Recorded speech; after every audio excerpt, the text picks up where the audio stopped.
parts 1 to 3 of this film, we've described, albeit briefly, the outline events of the Falklands land battle. Now in this final part, a few of our participants are going to cover one or two particular aspects of the campaign and consider their greater significance. And we selected one or two subjects which, although they're covered as much as possible in peacetime training, rarely only come to life in the fog of war. And they include command and control of the operation, the psychological business of casualties, and leadership at the front. And we'll start at the top with General Moore. Now, before he went south to become the Commander of Land Forces, he was Land Deputy to the Commander-in-Chief Fleet at Northwood, who was, of course, the overall operational commander. And as such, he had a big responsibility for the planning of the operation.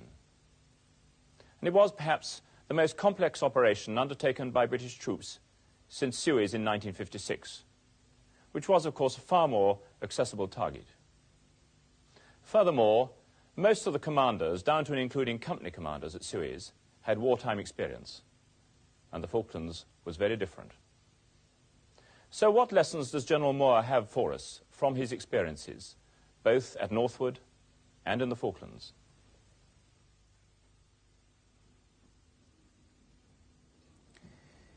In my first involvement with the command of the land forces then, I was the advisor to Admiral John Fieldhouse.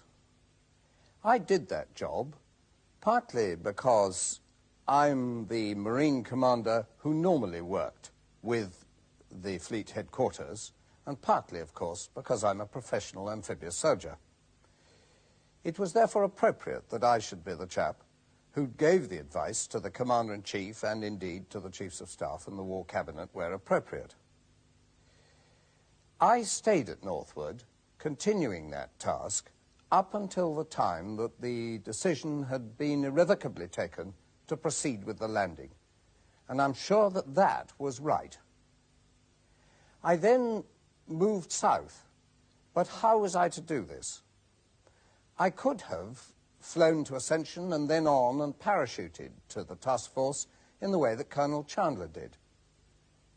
But I decided not to do that, partly because I felt that maybe I'd be on the back of the forward brigade commander because I would have no troops to add and use to assist his battle, and partly because it seemed to me a rather over-dramatic way for a general to go to war anyway.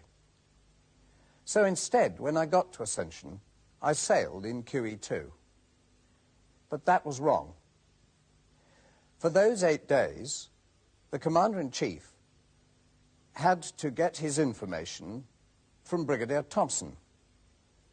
Brigadier Thompson wasn't known to him, and vice versa. And Brigadier Thompson was trying to fight a battle and should not have been having to devote a great deal of his attention to the business of reporting back what things looked like. That is a job that I could and should have done had I been there. When I arrived, I was able to take that over. But up to the time that I arrived, I felt, and still feel, that I was providing the support I should have neither to my Commander-in-Chief nor to my forward brigade commander. And that was my major mistake of the campaign.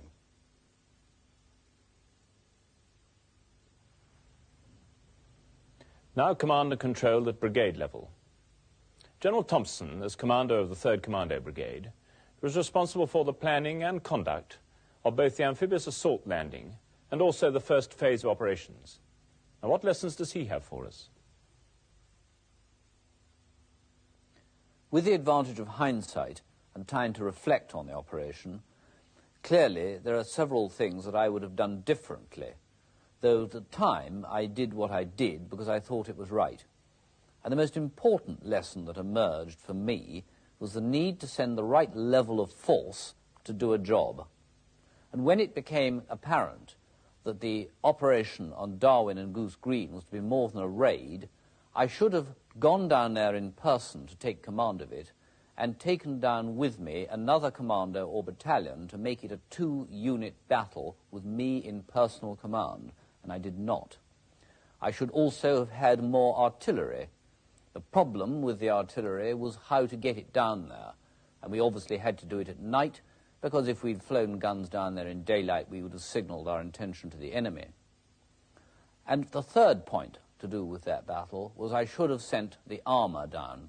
I didn't, because I feared that it would get bogged down on the way down there, and I would end up with my armour bogged in on the way to Goose Green with no means of extracting it.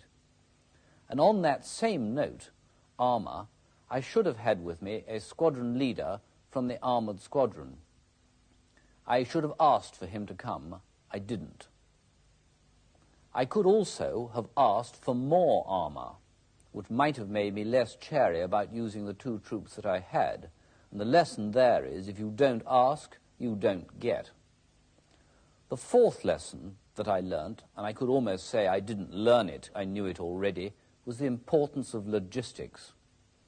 You can have the best plan in the world and the best trained troops in the world, but if when they arrive on their objective they've got no ammunition to shoot at the enemy, no food to eat or no fuel for generators, which I might add didn't happen, but it did constrain me in my planning, then you'll find that your logistic plans drive your tactical plans. You can have the cleverest plan in the world, but if your logistics aren't right, they just won't work. Next, we turn to support helicopters. In his post-operational report, the Commander 3 Commando Brigade wrote as follows. The support helicopters were flown superbly, with great determination and courage, better than I've ever seen. Conversely, the commander-controller support helicopters was the worst that I've seen in any operation or exercise in 29 years of soldiering. Now, that's a pretty strong indictment. What went wrong, and what have we got to do in order to put it right? Of course, there were factors which were peculiar to the Falklands, but then surely that's true of every single operation. With General Thompson, who will expand upon the statement that he made just after the operation, is Wing Commander Stables, who commanded the Chinook Squadron and who has many years of experience of flying support helicopters with the Army. When I wrote that report, I had a number of incidents in mind. And just to give you a few examples, there were occasions when helicopters were on the ground doing nothing when they were wanted desperately badly forward. There were occasions when helicopters were put into great danger where the pilots clearly weren't clear where the enemy exactly was, and that's bad briefing. And there were occasions when not enough helicopters were put onto tasks and they took far too long. I'm sure this all comes back to the fact that there isn't a helicopter commander forward with the brigade commander in the way that the sapper and gunner that I'm used to having in my pocket, to coin a phrase, is, and where they are in the mind of the commander and can anticipate after a certain time working with him what he wants to do, so they almost know what he's thinking before he thinks it himself. So the helicopter squadrons, instead of reacting to the situation all the time, are actually participating in the planning process, concurrent activities taking place, and they can actually bend the plan, if necessary, in a certain way so that it's to their advantage and they can play their part in the best possible way. I think there are 2 important factors here. One is liaison oblique command, and the other one most certainly is communications. There are also, I think, differences between my operation now in support of one British Corps, where we are a Corps asset, against this out-of-theatre operation, where clearly the opportunity to send a flight commander or even the commander forward to be a part of the staff is much readily available. Clearly in the Corps area, in support of one British Corps, it would be impossible to spread my assets so thinly around. But indeed, I accept the principle, and it's absolutely right, that we must, as airmen, give the ground force commander the best possible service, and that service must include the best possible advice available at the time. Yes, well, I'm very glad to hear that. I think the main thing, Tony, is that he ought to be a pilot. If you can't put the commander of the helicopters forward and you decide to put a fairly senior LO, he must be a pilot, because he must be someone who the squadron or squadrons will trust to represent their views at the planning process, and when he comes back to them and says what we're going on with now, they won't turn around and just fill the whole air with hollow laughter because he's giving bad advice.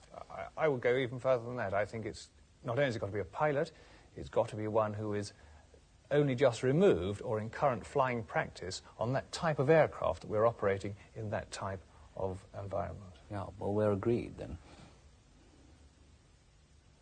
The reality of casualties is, of course, a factor of war. And in this area, the Falklands campaign proved to be very different from the experiences of the British Army in Northern Ireland, where incidents are over so quickly, where they're usually unrelated to one another, rather than part of a prolonged battle, and where hospitals are only a few minutes away. It was very different for somebody wounded, for example, on Mount Longdon, and one of these was Corporal Bailey. With him are Colonel Keeble and Surgeon Commander Jolly. Corporal Bailey. We prepared to move across some open ground to take out a position. As we moved across, I was shot in the hip and went down. I saw stars and it all went black for a time. When I came to, I decided I was going to try and move into some type of cover. As I moved, I was later shot in the neck and the hand. The position I'd been fired from was later taken out, and I got some shrapnel into the same wound in the hip. As people got to me when they'd taken out the position, they then tried to find out where I'd been hit. They were reassuring me and trying to find out where the exit wound and entry wound was. In the hip, the entry wound is exactly the same as the exit wound, so it made quite a large hole. They put field dressings on this to stop the bleeding. They ripped open my trousers to put in the morphine into my leg. When it came to the neck, they again were looking for the exit and entry wound. There was only one wound. It went straight across the back of the neck. They put field dressings across the back of the neck to stop the bleeding and to keep it clean.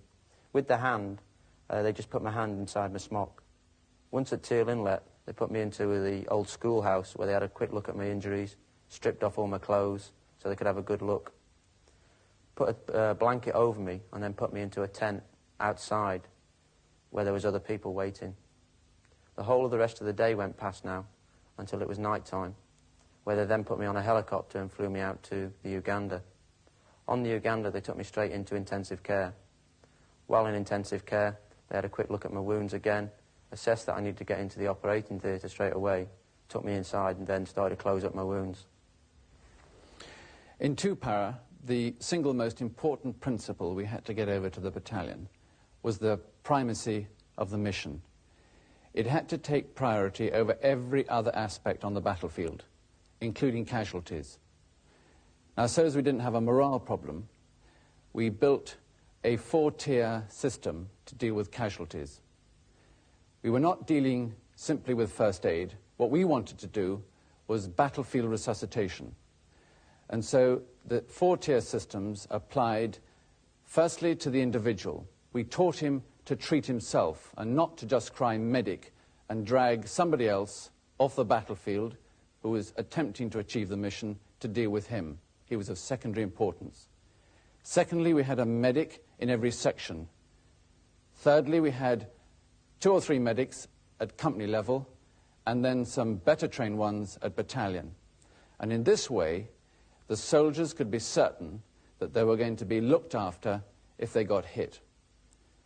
Now, in addition to this system, we also equipped every soldier with morphine, field dressings, and a half-litre of Hartmann solution, a fluid, so that he went into battle with the life-saving aids to keep him alive if he got hit.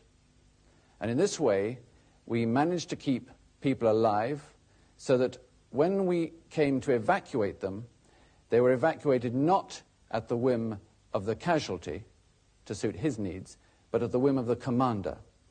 And when we got them back to the field surgical team, because we had kept them alive and we had resuscitated them correctly, there was no delay in their subsequent surgery. And the proof of that particular pudding came for 2 Para with the Battle of Goose Green, a fierce infantry engagement fought throughout a long day over open rolling ground in which the medics could simply not get to the injured, and this system of self-support came to the fore. Throughout the Falklands campaign, particularly with the Royal Marine Commandos and members of the Parachute Regiment, I was astounded to see just what sort of injuries fit young men could take and still survive. After Goose Green, there were men coming in pale, with bluish tinges around their lips, who required 4 or 5 units of blood, which they had donated themselves a week before landing, for resuscitation. Following that transfusion of half a gallon of blood, the wounds would start to bleed again, you had something to stop, and then take them to surgery. It is also a tribute to the presence of the surgical teams, airborne or commando trained, very far forward in the evacuation chain. In Goose Green's case, Ajax Bay was about 6 minutes flying time away. With devoted surgeons close to the front line, good availability of blood, a good battlefield resuscitation system, and above all, fit young men at the point of wounding, this incredible track record was achieved. There is another aspect to this question of casualties, and that is the psychology of fear. There were 3 devices we used to sustain the soldier on the battlefield. The first was the spiritual support which we derived from the regimental system. The second was the fact that we had the initiative. We were going to attack, and they were going to have to defend. And the third was the contribution the Padre made in taking every section and voicing the fears that they would have on the battlefield. He talked about casualties, about death, and in that way drew out their fears from them in order to prepare themselves for the onslaught to come. The successful application of these principles of training showed in the extremely low psychiatric casualty rate. In the Army and in the Royal Marines, we are used to the fear of death from a sniper's bullet or from an explosion in Northern Ireland. The Falklands was an unpleasant situation with an hostile enemy air force and long-range artillery. But I'm sure those principles would apply just as much to the opening barrage of a Central Front campaign. It's often said that the battalion that patrols well will do anything else well. And the value of good patrolling was admirably displayed during the Falklands campaign, both in acquiring the information necessary for commanders in formulating their plans, and in undermining the self-confidence and thereby the fighting quality of the opposition.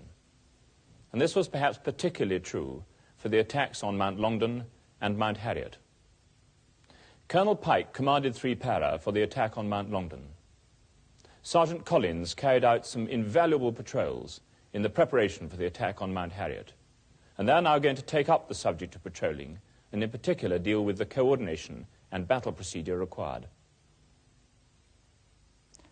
As a commander responsible for the planning of patrolling, I find myself constantly confronted by quite a difficult dilemma.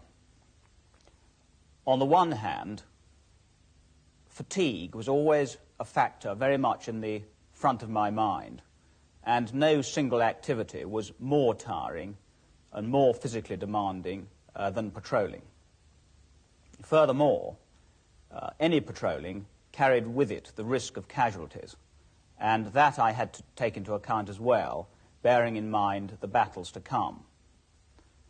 On the other hand, of course, there was the absolute necessity to acquire the detailed tactical information on enemy positions and minefields and so on, which we needed in order to plan. As a patrol commander, it was important to me that I was given enough time to carry out proper battle procedure. This meant the receiving of a detailed briefing, then overlooking the ground from an observation point. During this time, I was able to record artillery defensive fire tasks and have a good look at the ground I was going to be covering during the night's patrol. After this, I had enough time to assess the situation and decide in detail what my plan would be, then to give a detailed set of orders to the men of my patrol. During the patrol itself, I agree with Colonel Pike about fatigue, but also you have to consider fear.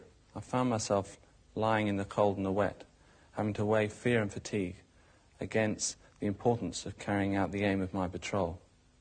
Fire support was also important. Having spent time pre-recording fire tasks prior to the patrol, I was able to use fire support to distract the enemy and allow me to close in to the lower slopes of Mount Harriet. I also used it again to extract myself from that exposed position. After the patrol, I always made sure I debriefed my men in detail, and then I myself was debriefed in turn by both my int officer and my CO. Sergeant Collins is quite right to stress this matter of debriefing.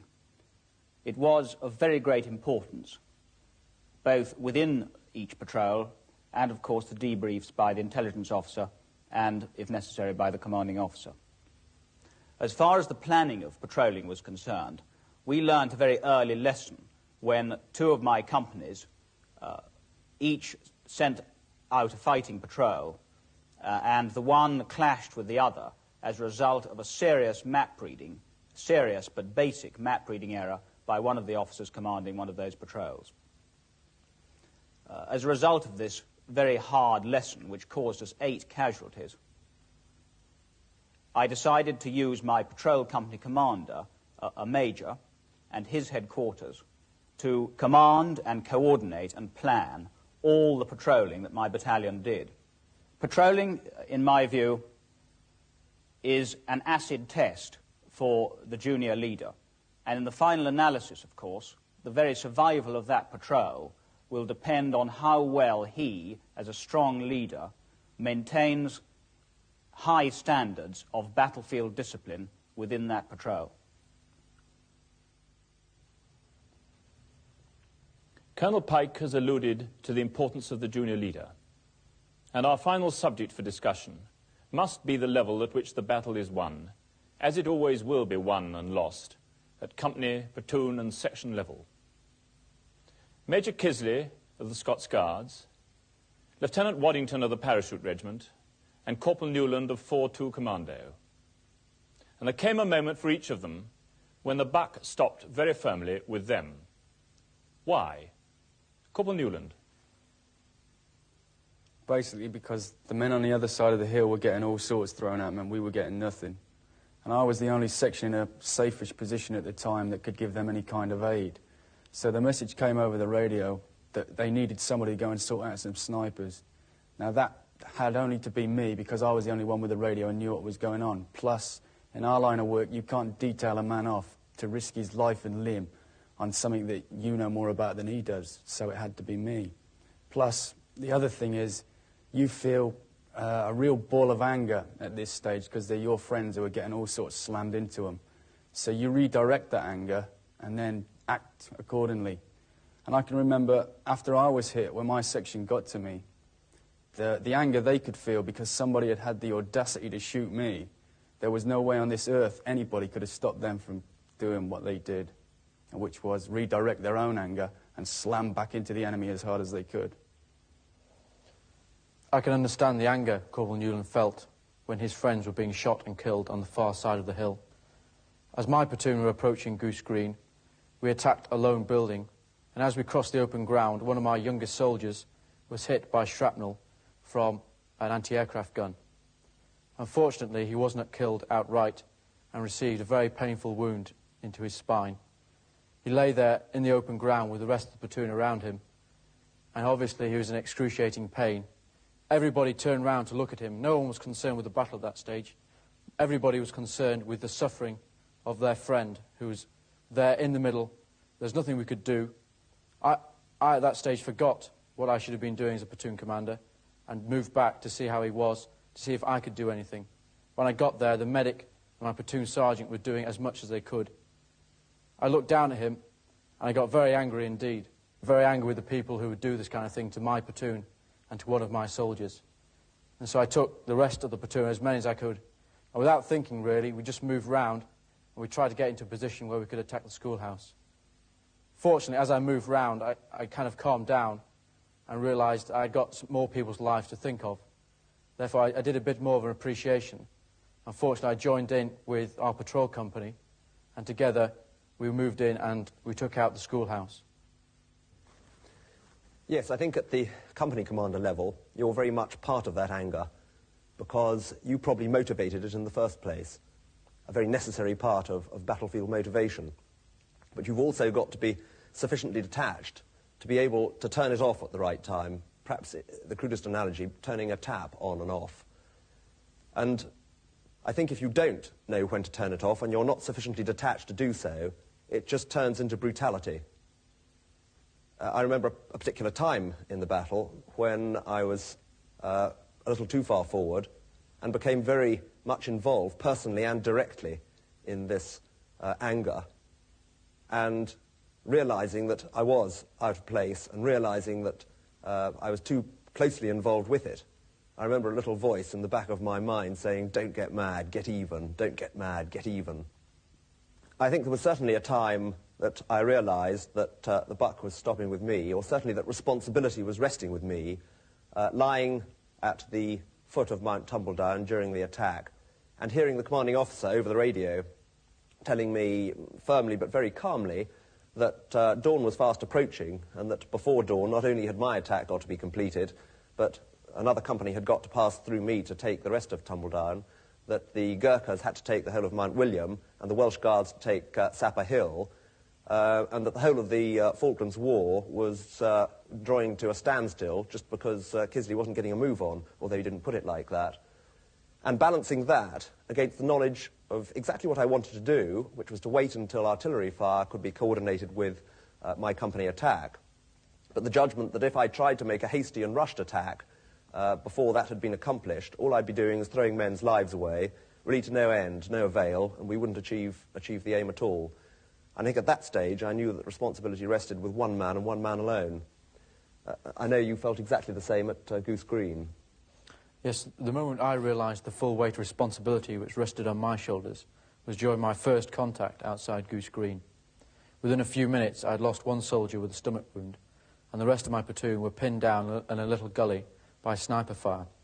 The radio was completely gaga by that stage, and I turned around and I saw that the rest of the platoon were all looking at me, waiting for an order.